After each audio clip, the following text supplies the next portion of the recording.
Saudara Melina, ibu almarhum Argo Eriko Afandi, korban tewas kecelakaan lalu lintas di Sleman, Yogyakarta, mendatangi Fakultas Hukum UGM.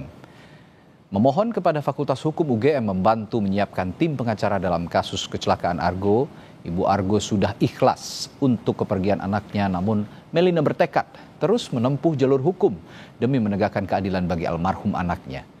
Sebelumnya keluarga Kristiano Tarigan, tersangka kasus kecelakaan lalu lintas, sempat berupaya menyelesaikan kasus melalui jalur kekeluargaan. Ibu dan keluarga almarhum Argo dari Semarang dan bahkan juga sudah berkomunikasi sebelumnya. Nah, apakah kemudian nanti proses hukum itu akan berlanjut atau tidak? Karena pendampingan dari PKPH ini kan memerlukan kejelasan hal tersebut.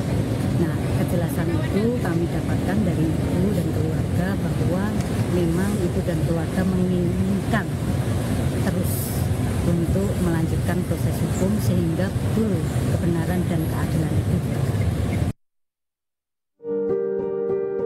11 tahun ayahnya di 2014 dan sekarang 2025 yang terus kehilangan anak saya.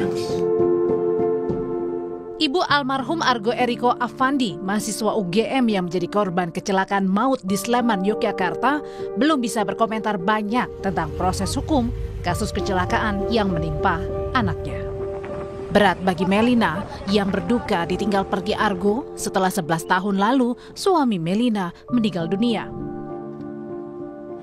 Mohon maaf dengan sangat mengerti dengan kondisi yang saya alami.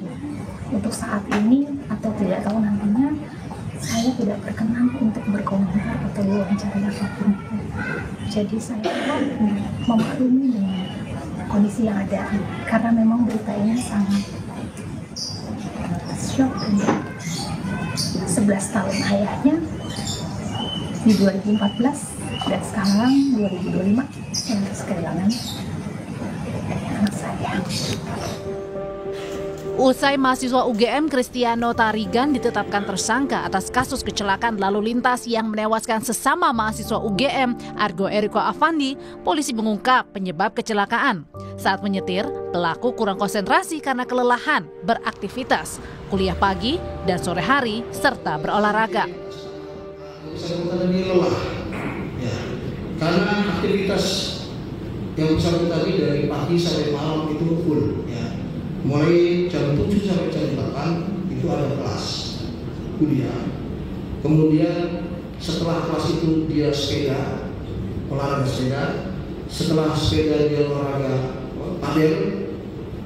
Setelah itu jam 00.40-an dia baru keluar, ya. Baru keluar dan terjadi kecelakaan pada jam 1 itu. Meski dikatakan polisi penyebab kecelakaan karena tersangka kurang konsentrasi, kuasa hukum keluarga almarhum Argo yang berasal dari Pusat Konsultasi dan Bantuan Hukum Universitas Gadjah Mada menyebut keluarga masih berkomitmen menyelesaikan kasus kecelakaan melalui jalur hukum. Belum diputuskan, tapi yang jelas keluarga menerima itikat baik dari pelaku untuk nanti kedepannya kita lihat setelah proses ini berjalan dan kondisi psikologi ibu korban itu memang sampai sekarang belum. Yang jelas proses hukum berjalan dan ini sedang berlangsung dan kita semua menghormati proses itu. Justice for Argo atau keadilan untuk Argo mengalir dari teman-teman Argo dan masyarakat, menuntut polisi transparan menangani kasus kecelakaan yang membuat Argo tewas Sabtu dini hari. Tim Liputan Kompas TV.